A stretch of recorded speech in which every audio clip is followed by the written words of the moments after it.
40 crane, 60 JCB और 400 जवान, गुजरात में बसे मिनी बांग्लादेश पर भयंकर एक्शन। उधर गुजरात के गृह मंत्री ने शेयर किया शिव तांडव का वीडियो, उधर बांग्लादेशी चिल्लाए।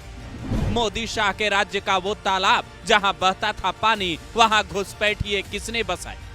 यह है गुजरात के अहमदाबाद में बसी चंदोला झील, जहां इतिहास की सबसे भयंकर कार्रवाई हो रही है। 40 क्रेन, 60 जेसीबी के साथ 400 से ज्यादा जवान वहां बसे बांग्लादेशियों को ये बताने पहुंचे हैं कि भारत कोई धर्मशाला नहीं है, यहाँ जो भी अवैध रूप से रहेगा उसके ठिकाने पर बुलडोजर चलेगा। 8000 से ज्यादा अवैध निर्माण पर अब बुलडोजर चलने वाला है। पर सवाल ये है कि गुजरात में जब लंबे वक्त से बीजेपी की सरकार है, फिर ये कब्जा हुआ कैसे? तालाब की जमीन जो बीजेपी धड़ल्ले से खाली करवा रही है। अकेले उत्तर प्रदेश में ही योगी आदित्यनाथ ने कई भूमाफियाओं को सबक सिखाया। करीब 450 वक्फ के कब्जे वाली जगहों पर योगी ने बीते कुछ दिनों में ही बुलडोजर चलवा दिया। नेपाल बॉर्डर के इलाकों पर सफाई अभियान चलवा रहे हैं।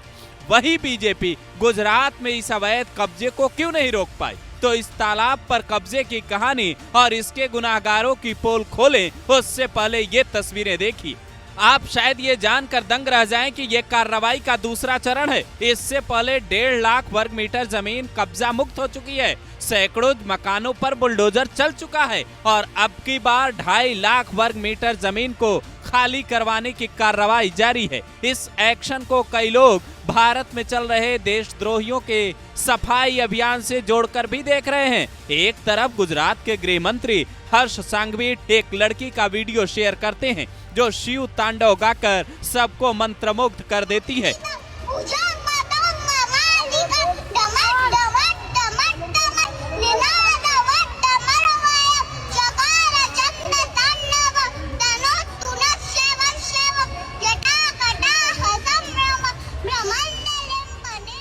तो दूसरी तरफ अतिक्रमण के खिलाफ प्रशासन का तांडव जारी है। लेकिन सवाल ये है कि आखिर इन जमीनों पर कब्जा हुआ कैसे? वहां के पुलिस कमिश्नर जीएस मलिक बताते हैं, पिछले महीने शहर में 250 अवैध बांग्लादेशी नागरिक पकड़े गए थे, जिनमें से 207 चंडोला के तालाब के अवैध निर्माणों में रहते थे और गैरकानूनी गतिविधियों से जुड़े थे। इससे पहले साल 2009 में 95 अवैध बांग्लादेशी पकड़े गए, तब भी यहाँ डिमोलिशन किया गया था।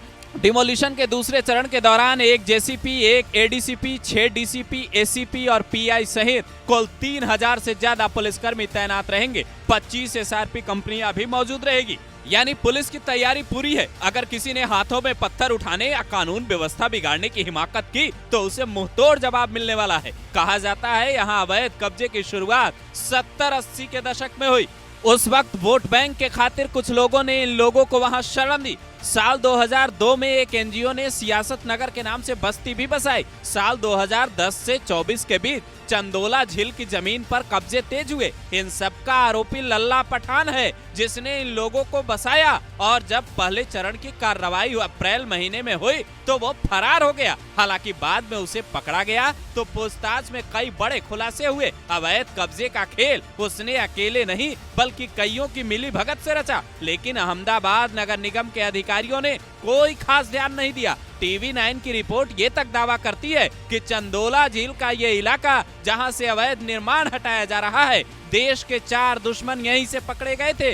ये इलाका अवैध कामों का अड्डा बनता जा रहा था, जिसके बाद गुजरात सरकार, खास तौर पर वहां के गृह मंत्री हर्ष सांघवी ने इस इलाके में कार्रवाई के आदेश दिए। नतीजा, कुछ लोग कोर्ट पहुंच गए, लेकिन हाई कोर्ट ने राहत देने से साफ इनकार कर दिया। और आखिर राहत मिलने भी क्यों चाहिए? कोई दूसरे देश से आया व्यक्ति हमारे देश में आकर हमारे संसाधन इस्तेमाल करे, हमारी जमीनों पर कब्जा जमाए और गलत काम करे, उसके बाद उसे हटाएं तो वो कोर्ट जाकर कहे हमें मत हटाइए। आखिर ये कौन सी मानसिकता है? और ऐसे लोगों का कुछ लोग साथ भी देते हैं। अब आप इस कार्रवाई को कैसे देखते हैं? अपनी राय जरूर दें।